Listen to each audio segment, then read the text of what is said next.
asking the question, do you believe in life after life? Oh my. Of course, I believe in life after life. I mean, what do you think happens when you die? I think that you go to heaven, and that the Lord accepts you, and your body's still here on earth, but your soul is up in heaven. What do you think happens when you die? I don't believe in life after death necessarily. I do think there's a lot we don't understand. Life after life, I really don't feel that there's any way that we could possibly know until we're there. Yes, I definitely believe that our soul is a very powerful, emotional thing, and I just can't believe that when our body dies, that that's the end. Do you believe in life after life? I do, yeah. I've had a lot of family members that have had experiences with people like coming back after they've died, so yeah, I do. What do you think the nature of the afterlife is? You know, I'm not sure.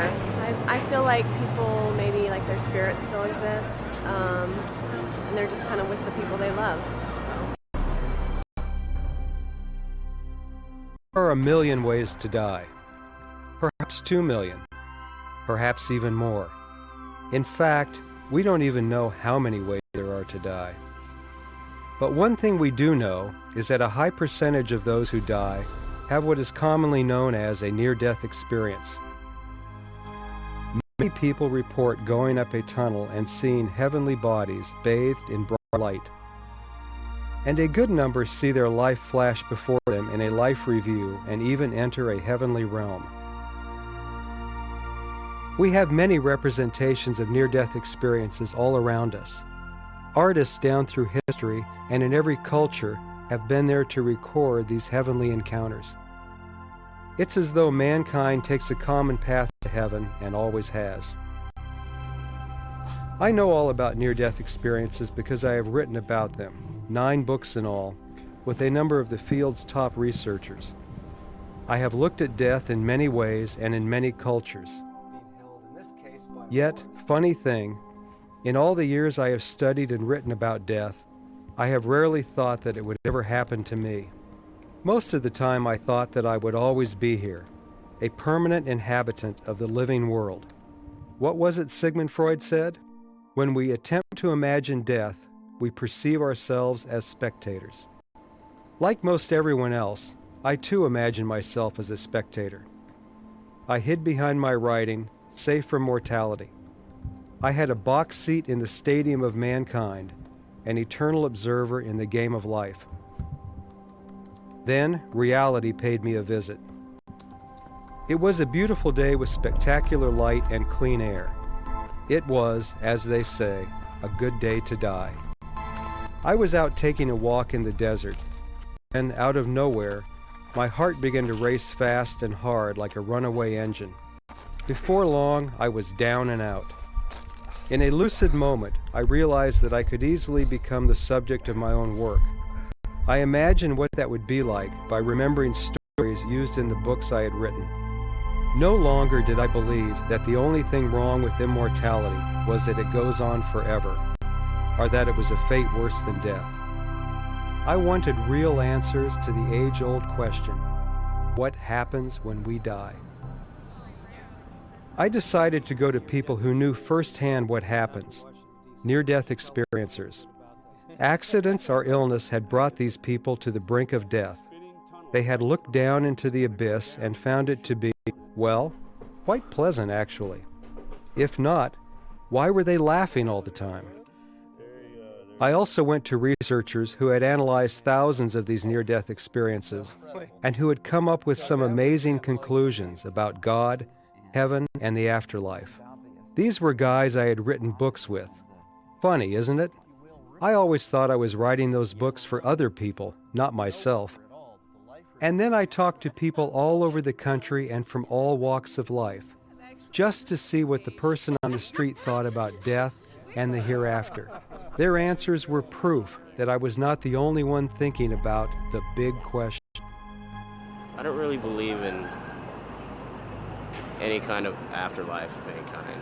I think, when you die, you go back to wherever you were before you were born, I I hope that you go to heaven.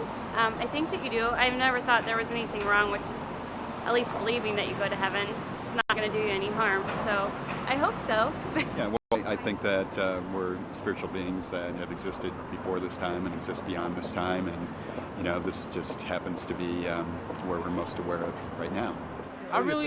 I really don't agree with the whole life after death thing, because if it really was life after death, what's the point of even being alive, you know? I think that there's some sort of afterlife. Your spirit goes somewhere. Honestly, I don't know, really.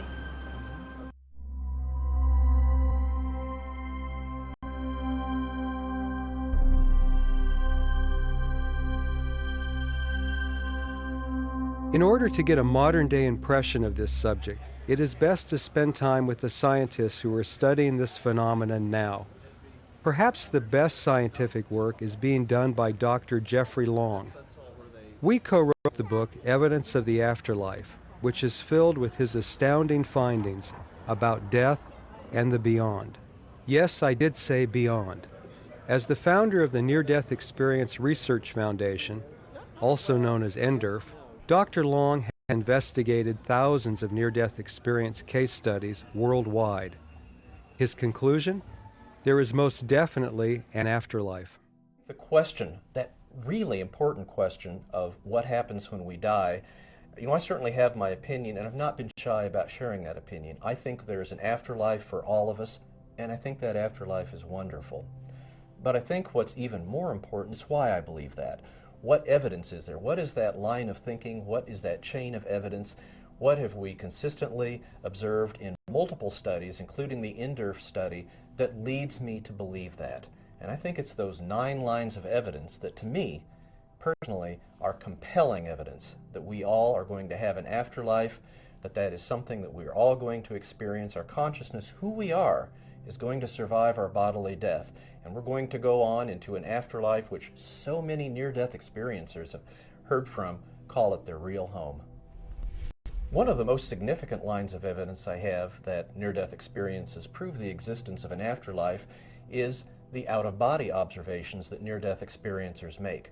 Nearly half of people who have a near-death experience will have an out-of-body state. We'll call it an OBE. During that time, their consciousness rises up, and usually from an area above their body, they can observe both their own body, often frantic resuscitation efforts, and other earthly ongoing events going on, again at a time that they're often clinically dead. Part of my study was to look at 617 near-death experiences. We found 287 of those near-death experiences involved observations of earthly, everyday events at this time when they were unconscious or dead. And to my considerable surprise, we found that an unbelievable 97.6% of the time, every observation that they were making, everything that they shared in our survey in their narrative form was realistic. In other words, there was nothing that seemed unrealistic about their observations of earthly events to either the near-death experiencer or to myself personally looking over their narrative. The number of people that described a near-death experience while they're undergoing general anesthetic. To understand how amazing that is, understand that when you have a cardiac arrest, you have no potential for a conscious experience. But also, when you're under general anesthesia, you're under a blanket of complete sleep. You have no potential to have any kind of memory, any kind of conscious awareness because of the general anesthesia. But put the two together, if you will, there's doubly no reason for you to have any memory or any conscious experience. And yet, that is when these near-death experiencers describe their experience. We know that's true because they typically describe in the out-of-body state during their near-death experience, with their consciousness above the body, they see, and some have described dramatically, their electrocardiogram, a measure of heart electrical activity, flatlining. There's the immediate frantic resuscitation effort that they watch from their ringside seat above their body. And as time goes on, they go on and have a typical near-death experience. But in our study, we found 23 near-death experiencers that had their experiences while under general anesthesia. I compared 33 elements of the near-death experience to other NDEs, that being experiences not associated with general anesthesia. And the conclusion, the take-home lesson from my study was the two groups of near-death experiences are essentially identical. absolutely amazing. Near-death experiences happen, and they are typical near-death experiences, even if they occur under general anesthesia. To me personally, I am astounded when I encounter near-death experiences that occur in the blind that involve vision, especially near-death experiencers in those born blind. I've interviewed at length a near-death experiencer who was born blind, never had any visual perception during her entire life, and yet when she had a car accident at the age of 22, all of a sudden she had vision, and described in great detail what her body looked like in the emergency room table below, went on to describe a typically highly visual experience. And again, there's absolutely no medical explanation for this possible. In my research, I found that a fully 96% of the time near-death experiencers described meeting familiar beings that they knew from their earthly life, that these beings were deceased at the time of the near-death experience. And actually what's interesting is the number of near-death experiences where they encountered somebody who seemed familiar, but they didn't know who it was. And only when the near-death experiencer looked at old family portraits, all of a sudden they would go, aha, that's the individual from my near-death experience, say a great-grandfather, a great-great-grandmother, people that they never even met in their life, and yet there, by studying old family portraits, later on after their experience, suddenly connect the dots and realize dramatically that that was who they encountered. We found in our study of near-death experiences, not only from just around the world, but even in very different cultures, in non-Western cultures, the core element of near-death experience seems to be basically the same. Near-death experiences are far more similar than they are dissimilar. It's amazing to think, whether you're an Arab in Saudi Arabia or a Hindu in India or a Christian in the United States, the core NDE experience, what happens when you nearly die, that elements of the near-death experience all seem to be the same. This puts me out, if you will, a little bit on a limb. Here I am as a physician who's actually studied near-death experiences and making an amazing claim that the evidence is so strong that certainly to me it proves the existence of an afterlife. For thousands of years, the great religions have said, take on faith that we have life after death. Take on faith that there's more than just what you see and live in our earthly existence, that you are more, that you are a magnificent being that lives on and on after you die. And the incredible thing is, for thousands of years, that message of faith, every shred of research I have, is validated. In other words, it seems to be true, that there really is life after death.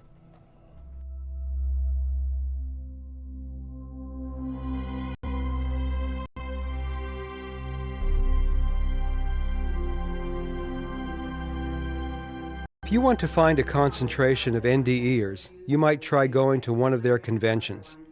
This one, the International Association of Near-Death Studies, is the largest of the associations. They get together every year for fellowship and lectures. And yes, to tell their stories. If you ever had doubt that heaven awaits you, a day at an IONS conference will erase that.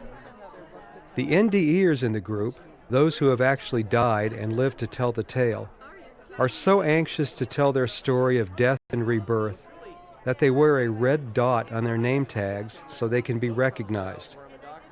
I nabbed the first 4 red dots I saw and asked them for interviews. What I heard made my jaw drop. First up was Martha St. Clair from Salem, Oregon. In 1974, she was water skiing on the Sacramento River when her arm got wrapped in the rope.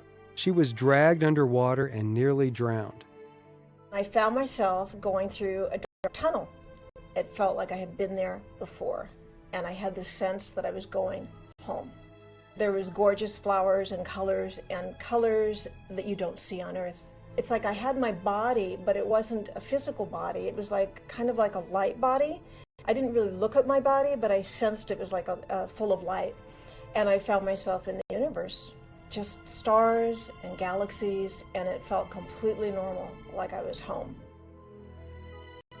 Boom, I was just back in my body. There was no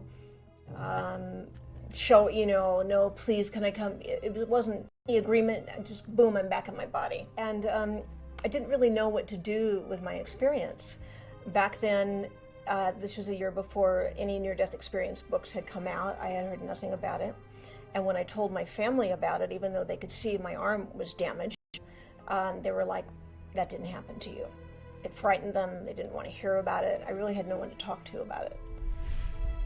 Now I have a counseling practice and I comfort people with hospice. And the main thing about my near-death experience is that I've always felt my whole life much more connected to the other side. I'm always tuned into heaven. I'm always tuned into that energy. I have no fear of death whatsoever. And I can't wait to go home again. Jesus said that in my house there are many mansions. If it were not so, I would have told you so. So I only tapped into a small part of the huge universe, you know, but I believe there's different places, and that's why people go to so many different levels of consciousness. So how do you know you weren't just having this hallucinogenic high experience? However, in my hippie days, I've had some drug experiences, not extensive, but enough to know this was nothing like that. And I've had acid. Never was crazy about it. Nothing like that. There's nothing that compares to this divine light that we see. And the thing is it happens to our soul. It happens to our soul. So I feel glad I can tell you that. Glad I can share it with you, and I know it's true because I've had the other experiences too. Then there was Gary Guthrie, who had a near-death experience in 1982 in South Africa as the result of a blood infection. I became very sick, and I thought, well, this is just the flu or something. And New Year's Eve came, and I spent the night partying and went to bed about 3 a.m. and at 6 a.m.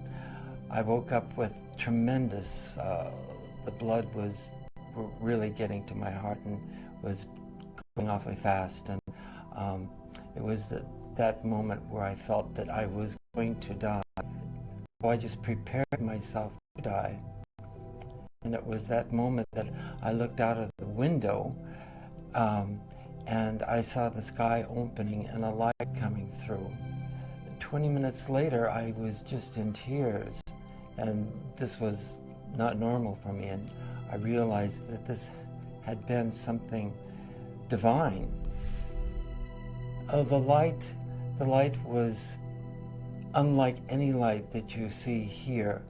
It was unlike any light I've ever experienced before.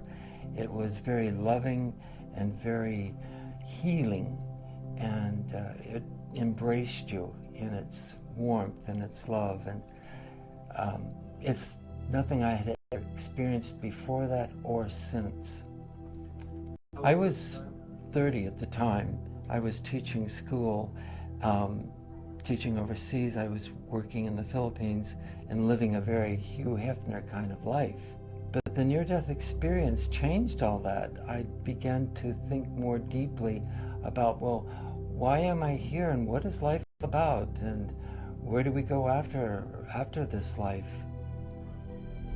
For about a week after my near-death experience, I had sort of a vision as I was about my daily activities of what life could be like in South Africa.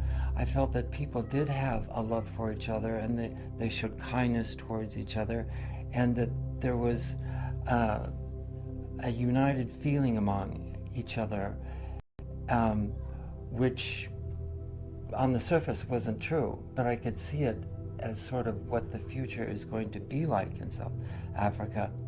The light speaks to people in different ways.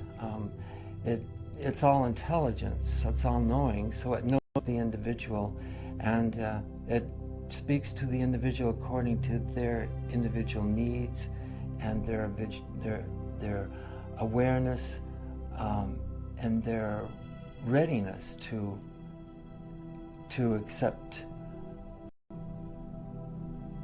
a higher life. Barbara Bartolomeo of Santa Barbara, California, had a near-death experience as the result of an injection of dye during a pre-surgical myelogram. She left her body and saw vivid details of the panicked events to revive her. The last thing I saw before I passed out was him checking to where his finger was on the button and then realizing, oh my God, I've got my finger on wrong button and I've lowered her head, and this look came across his face, and then I passed out. And the minute that I passed out, literally was shutting my eyes in my body that was there on the x-ray table and then opening them and being a different perspective up on the ceiling. The thought that ran through my head was, wow, if they're all so upset and I'm up here and my body's down there, then I've died. I saw them bring in an oxygen cart and they put the oxygen mask on my face, and I saw who did that and everything was going on. I saw them bring in a heart monitor, but I didn't know what it was. And as I was looking down and watching all this happening and talking to God, who I sensed was right there with me, I wanted to see what that box was that they had brought in. And so I actually was able to go from the ceiling over right in front of my viewpoint changed to where I was right in front of the box, and I was watching the line going across the box, and it was just making this, monotone beeping sound, and it was just going beep. At about 4 minutes into that, they decided that they couldn't get the defib unit in there in time, and they had a conversation, and the conversation was, why don't you try hitting her chest? Everybody kind of separated away from the front of the table, and he arced his arm over his head, and it came down and pounded on the center of my chest. So I watched that from up above, and the second time he did that and arced his arm over his head, then my vision just shut from up above, and when I blinked open my eyes, I had the oxygen mask on my face, and I was looking up into everybody's faces. I had this euphorial feeling, this absolute thrill to be back in my body and feeling so grateful that I was back. And I wanted to express that. So the minute they took the oxygen mask off, I said, oh my God, that was an incredible experience. I was up on the ceiling. I watched you all, and I could see, everything that was going on and hear you. She put the oxygen mask on me. He wheeled in that heart monitor, and I started pointing out people and what they had done while I was dead. And you guys were talking, and you said this to him, and he said that to you. The orthopedic surgeon stayed and comforted me, and I told them what had happened. So everybody listened, but then as I went through, was wheeled up to my room after I was stabilized, and this was the night before the surgery, they did the surgery the next day, no one would talk to me about it, because they knew that they had made an error in what happened, caused me to die, and they were afraid of a lawsuit. And I didn't talk about it for about 10 years, but finally a friend of mine was having someone near to her die, and so it bubbled up out of me, and I realized it was my reality all these years, and I knew the story, but I needed to talk to other people to kind of help them, because it totally eliminated my fear of death. I don't really want to be hurt before I die. I want to be able to have it be easy, but the actual experience takes away all fear that you have of passing over. And then there's Jenny Summers, a graphic artist with IBM in Tucson, Arizona. As a young woman, Jenny went to summer camp with a number of her friends. To play a joke on the camp counselors, Jenny ran into a building that was under construction and fell 15 feet down a hole designed for a staircase. It took rescuers almost an hour to reach her comatose body. By the time they did, she was in the midst of a deep, near-death experience. And evidently, I guess I had died because they were talking as if I couldn't hear them. And I started to float up out of my body, and I was encased in this love. It was just wonderful. And I said, does everyone get to experience this? It's just marvelous. And the answer was yes. And I said, even Hitler? And yes. And I knew it had to be true because of that love is so inclusive. It's so beyond anything in this world. The next thing I know, I'm in front of 3 moving kind of blobby shapes. And one of them is my great-grandma Julia. And she's telling me I need to go back. And they're saying, you have to go back. And I'm like, no, I'm not going to go back. So next thing I know, I'm with Jesus, and I kind of feel like I'm in the principal's office, and he's now telling me, you don't have to go back if you don't want to. I'm like, finally somebody's listening to me. I took back some of my future events that my family was going to go through, and so when I wake up from the coma, I see my mom, and I say, Mom, you're going to die in 2 years. Not knowing I was in a coma, not knowing they said I had a 50-50 chance of survival now, and so I didn't know the hell that she had been through. She told me that every time I would wake up from, recovery and tell the story again, I was forgetting more and more. So now we're out of the hospital, we're back home, and she has a Raymond Moody book in her hand, and she said, tell me again about me dying in 2 years. And I said, what? And she's like, and I could see she was serious. I said, wait, why are you asking me that? And she said, you told me that in the hospital I was going to die in 2 years. I said, no, I didn't. And I couldn't believe she was telling me. She closed the Raymond Moody book. She said she never wanted to talk about it again. Go fast forward 2 years later, my mom dies. She's in a car wreck with my sister. My sister's the driver, but they got hit head on. And Teresa survives, but my mom doesn't. It's about reconnecting to who we really are. It's a universal mind that we reconnect to. It's kind of like here, we're unplugged from our source, and we try to take our plug and plug it into each other and things. This person's going to make me happy. This car's going to make me happy. And we keep trying to draw our energy from people, things, this dimension, and every time we take that plug and we connect it back to our source, then we become full, and then we become connected. And so now I realize I don't need these outside things, but I can be that light and memory, that energy that reminds people to not plug into each other, but to plug into God.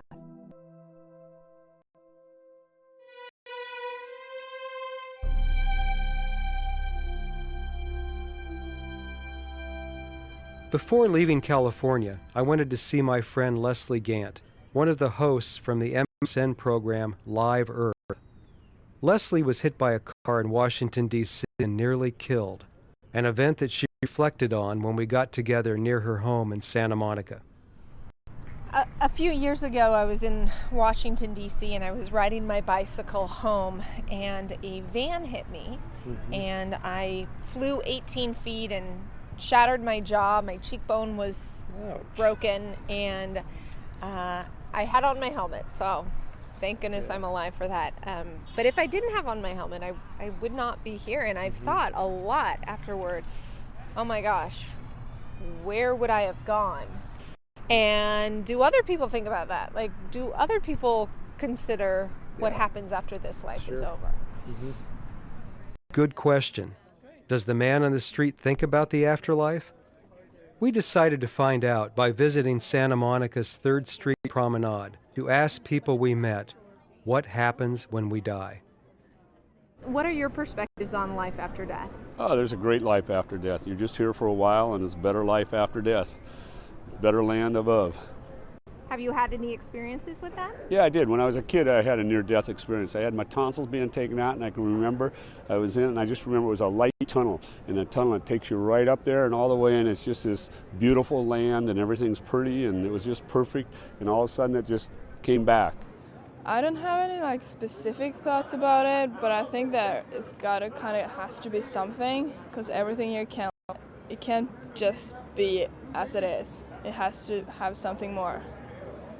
I fully believe that there is something after we die, but it's up to us if we want to cross over. Me, I think nothing happens. I think, that's the cycle of life.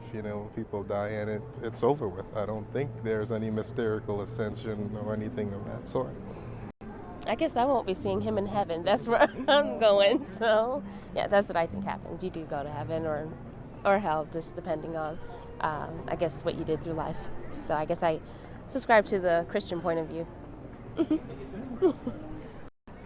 I think about the finality of it, and I think about that. I don't want to think about it.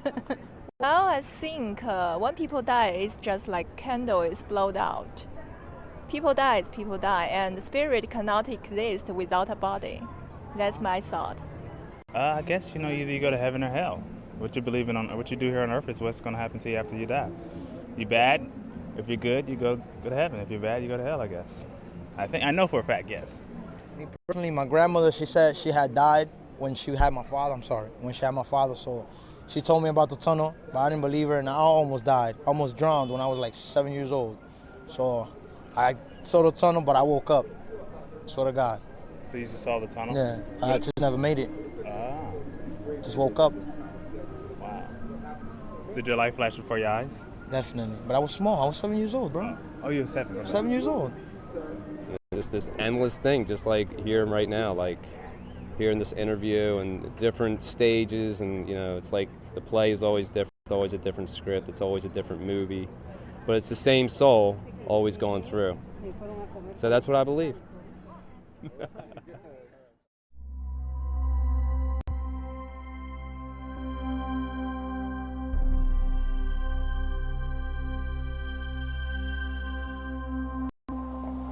I arrived at Dr. Raymond Moody's house in Deep South, Alabama.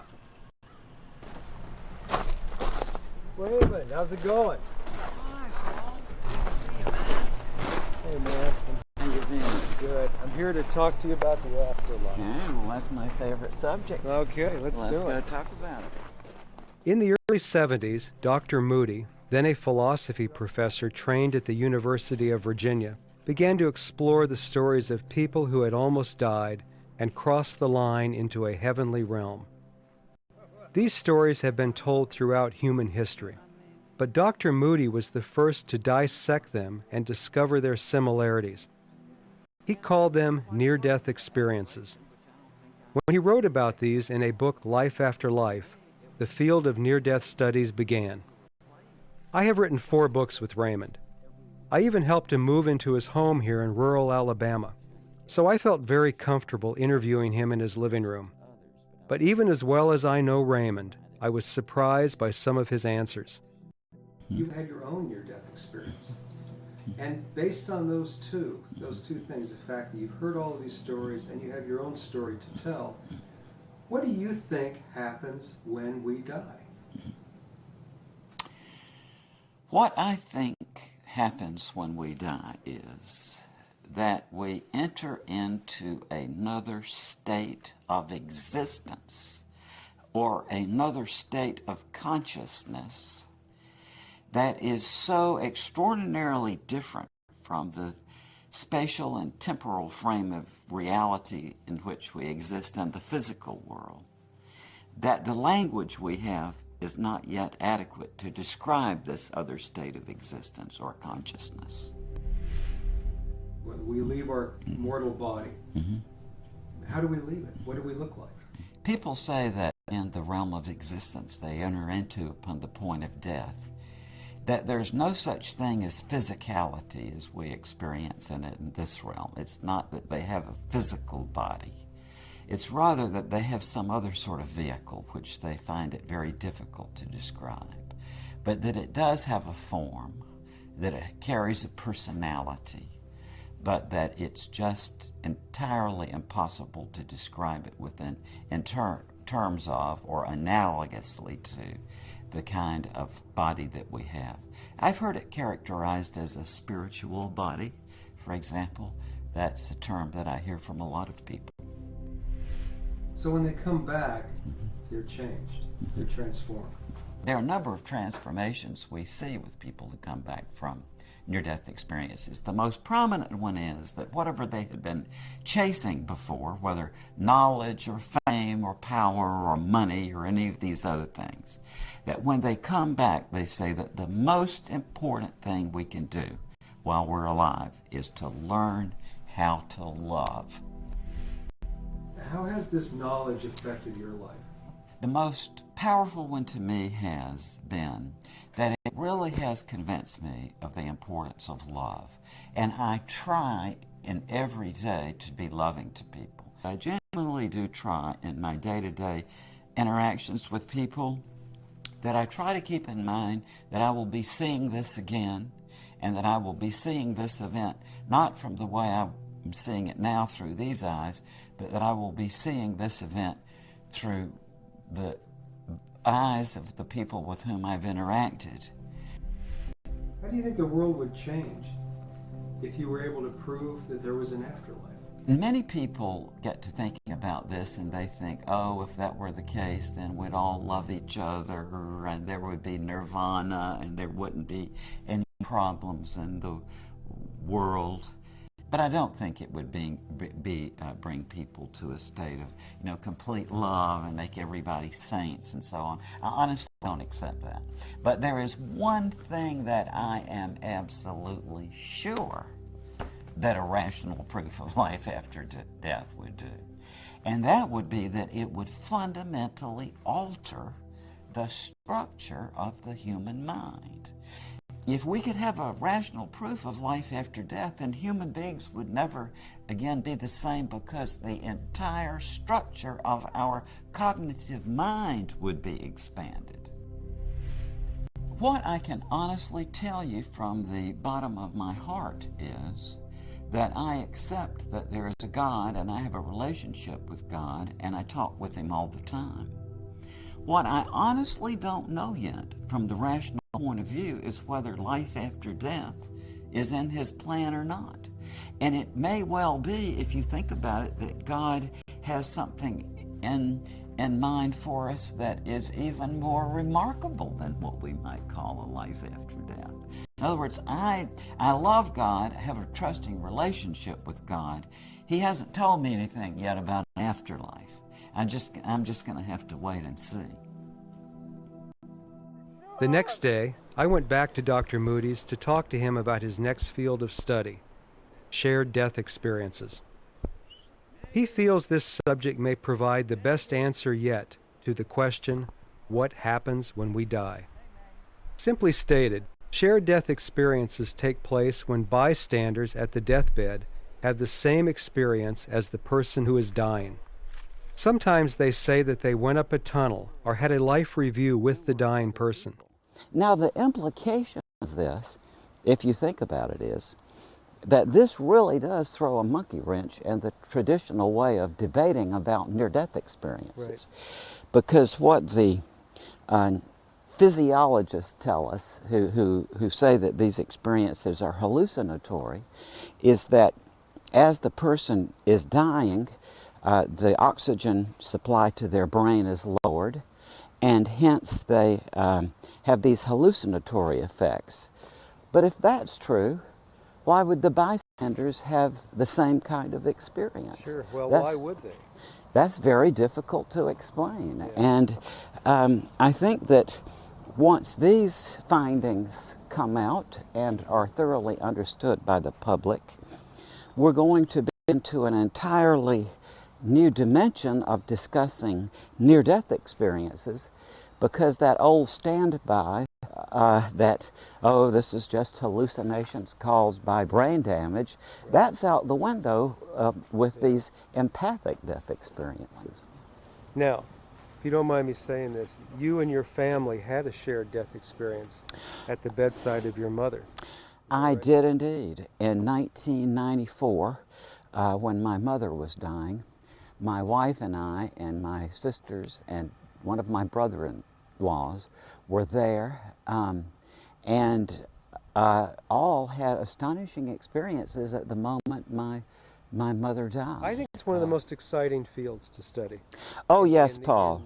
The study of afterlife studies, I think this is one of the most exciting Paul, areas this is the new frontier of knowledge, because now we have not only this awareness that these near-death experiences are not confined to the people who almost die, but kind of leak out by whatever unknown means to the people standing around. Yeah. And it is a very paradoxical and astonishing thing to wonder what is going on here. Men love to wonder, said Ralph Waldo Emerson, and that is the seed of science. I am reminded of that quote whenever I am with Raymond Moody. For half of his life and counting, the good doctor has pursued the big question of religion, science, and philosophy. What happens when we die? But there are people out there, millions of them, of all races, creeds, colors, and religion, who don't need a scientific answer. They know from experience.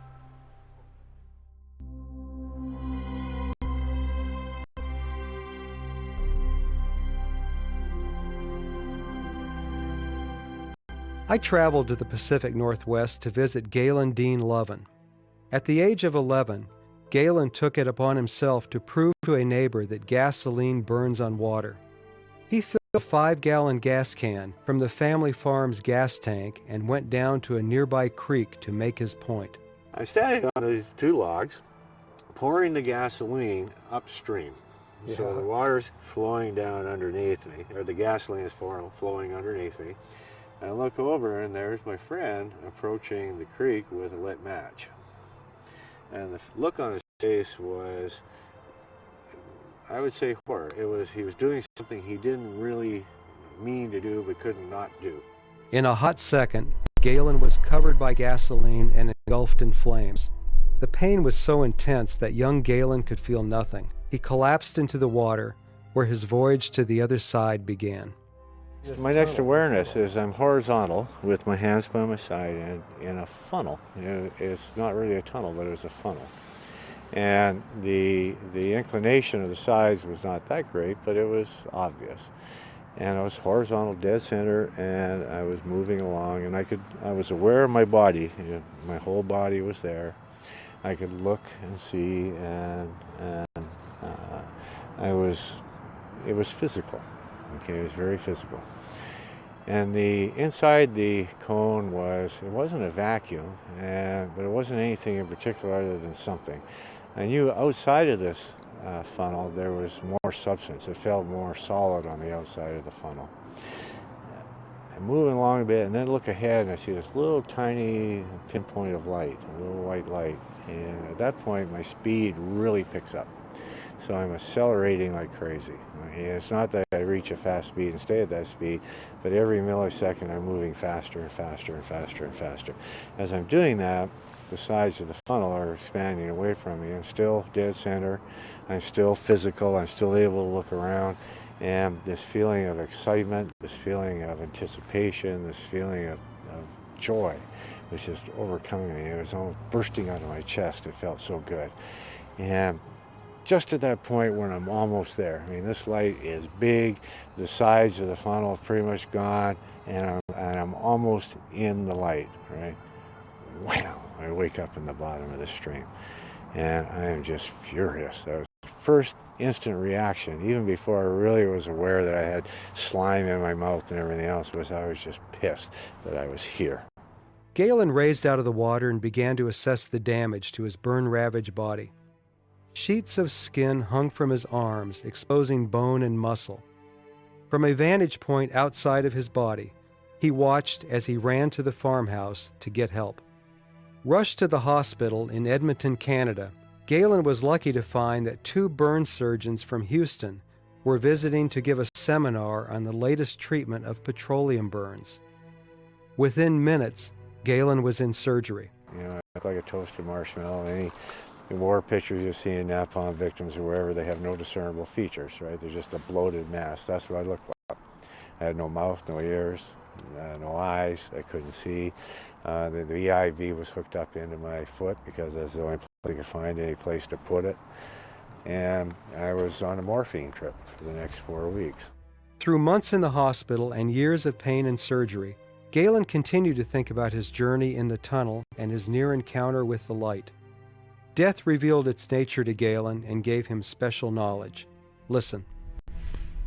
I would say that's the first time I became consciously aware that we live beyond this life. Okay, I absolutely knew that. So from that point on, death had no hold over me at all. I was fearless. I probably pushed the envelope more than once, right? But I also found out I became really good with people who were dying. I could just be around them. I didn't have to do anything at all. They just felt better. And I thought, oh, isn't that interesting? It's probably because I never really came back. You know, my trip was interrupted. And I always thought, up until recently, I always had one foot on the other side, right, straddling the fence of life. And so what I absolutely am certain of is that whatever it is that we do after this moment of time, it is a good thing. It's peaceful, it's joyous, it's harmonious, it's exciting, it's a higher level of intellectual being, if you want to call it that. And there's a connectivity there to this larger universe than we have here now. Galen says he isn't waiting for science to make a decision for him. He believes in the afterlife and has no fear of dying when his contract is up.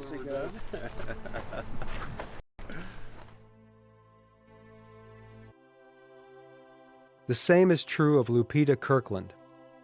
At the age of 13, Lupita and her family traveled to Acapulco for her coming out party. When Lupita and her family checked into the hotel, they were treated to a concert just below their 8th floor balcony. One of Lupita's sisters recommended that they run to the lobby and watch. Lupita did just that.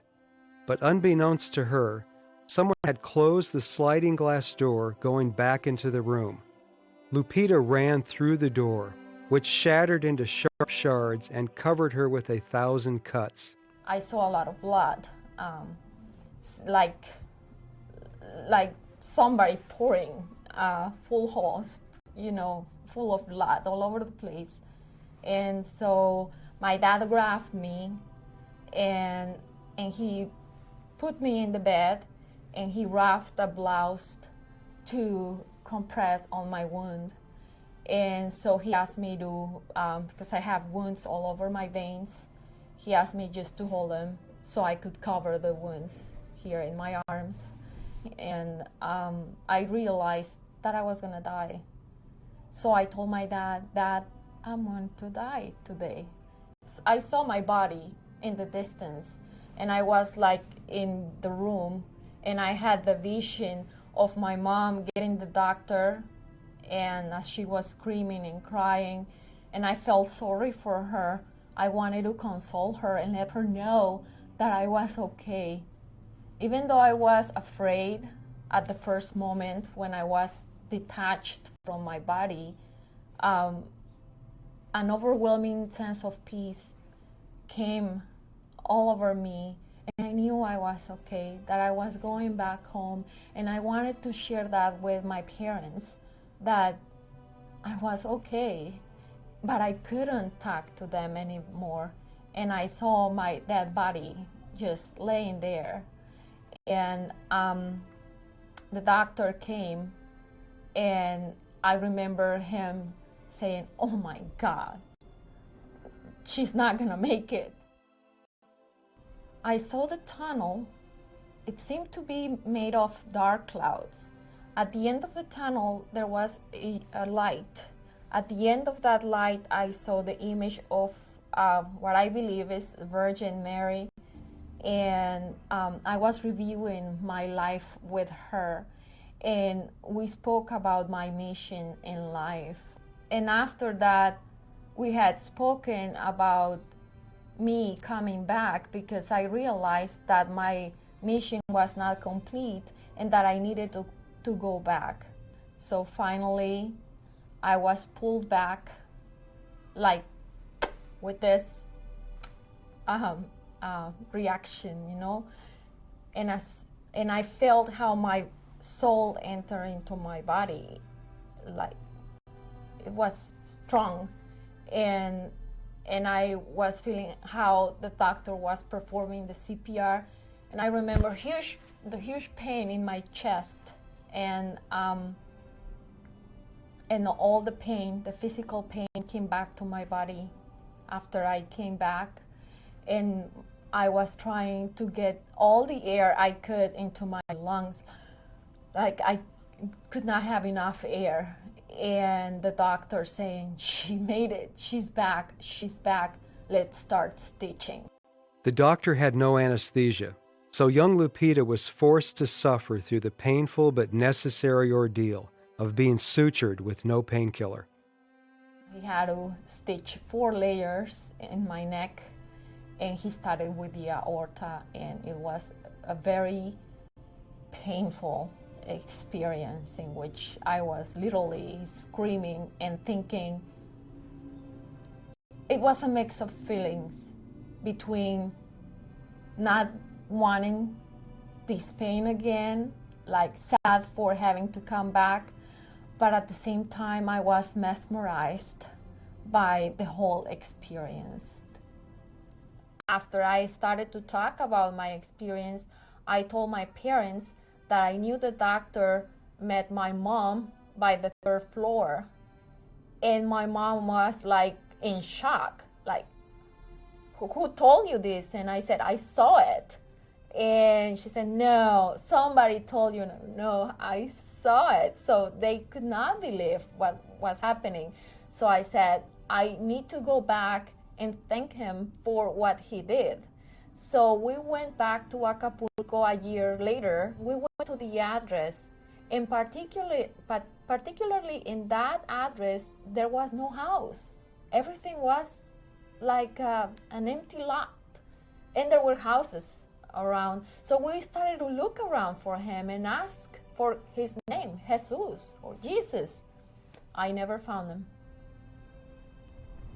How has this affected your life in the intervening years? I didn't come back the same.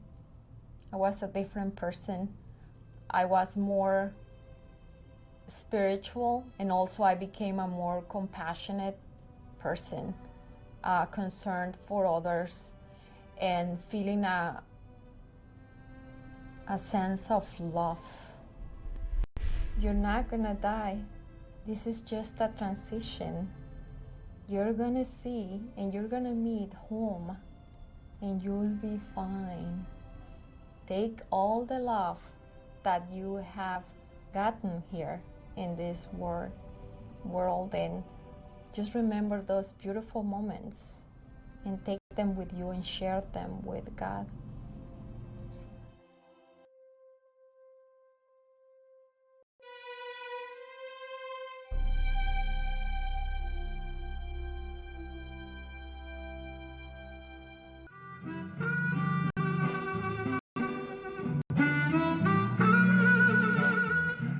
New Orleans has been called many things, from an ingrown, self-obsessed little city to a place that can drive a sober-minded person insane.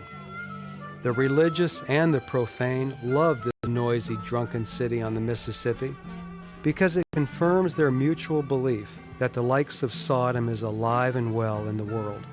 And both camps can definitely agree that this American city made it through a near-death experience at the hands of a hurricane named Katrina.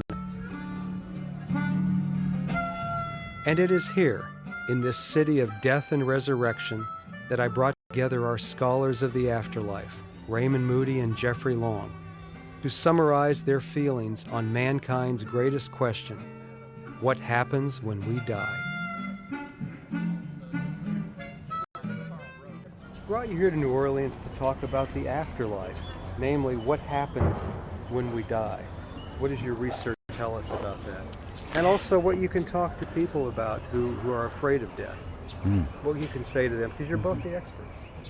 Well, Paul, I can say positively that I think we do know a little bit about the entranceway to the afterlife now. We know that initially people go through experience of seeming to leave their body, going into a realm of light, seeing their relatives who've passed away, reviewing everything they've ever done.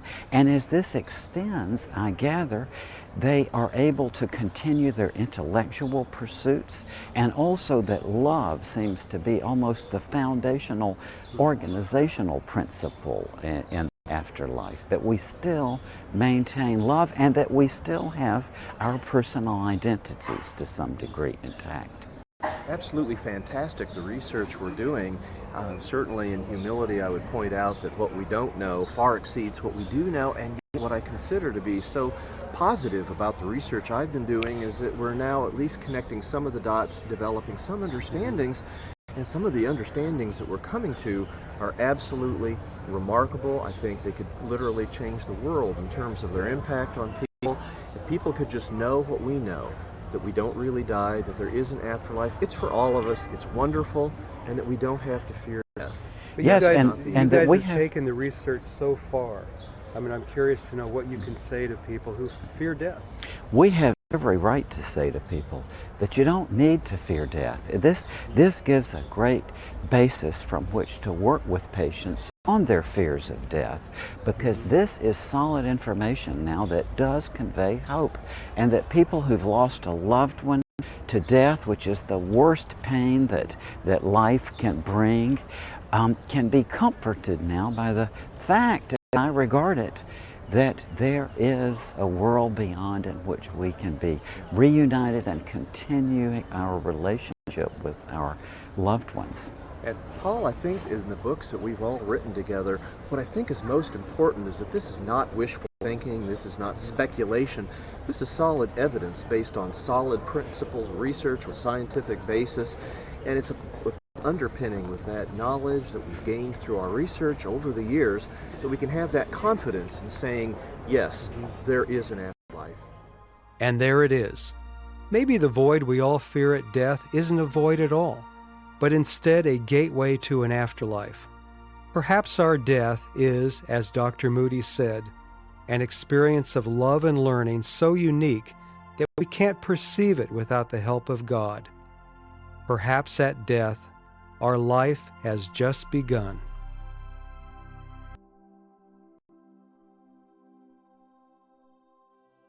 What do you think happens when we die? I think when we die that we go on to another lifetime, and I think that whatever happens in that lifetime absolutely has to do with karma from your previous life. And whatever you give in your life today, I think you're going to wind up with whatever you gave in the previous life, in the next life. I think your soul, like when you die, your soul just basically goes to heaven or hell. It depends on how you live your life. That determines like basically where you go. So hopefully mine will go to heaven. What do you think happens when you die? Okay. Go for it. I don't think anything happens after you die. You just die? You just die. Soul goes nowhere? No. No? What do you think happens when you die? Heaven or hell, but I'm going to heaven. Yeah. One day I'm going to get on track. Our beliefs actually line up to what I'm doing, but that's just my beliefs. What do you think happens when you die? Your body goes to the ground, your soul goes to heaven. That's your other life. It's called the land of milk and honey. Jesus promised, whosoever believes in me shall sit at my right side, by the right side of my Father. That's in the Bible. I think when you die, you're happy. That's what I think.